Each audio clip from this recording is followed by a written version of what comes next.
Самая болезненная форма одиночества – это когда вокруг полно людей, а внутри пусто. Когда тебе кажется, что никто не понимает, когда говоришь будто в пустоту, когда устаешь быть сильным и даже с близкими все равно ощущаешь какой-то холод.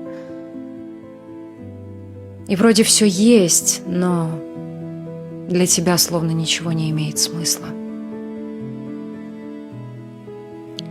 В такие минуты хочется, чтобы кто-то просто сел рядом, ничего не говорил, просто был и все.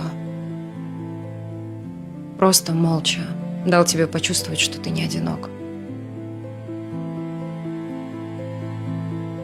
Но как бы это странно ни звучало, именно в такие минуты важно перестать искать того, кто услышит и поймет.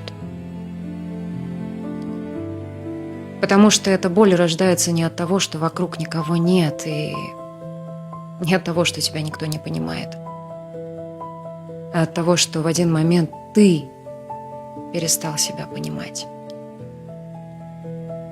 И когда ты ждешь, что кто-то заглянет в тебя и скажет: «Я здесь, я тебя вижу, я тебя понимаю, все будет хорошо», ты почти всегда забываешь, что именно ты тот человек.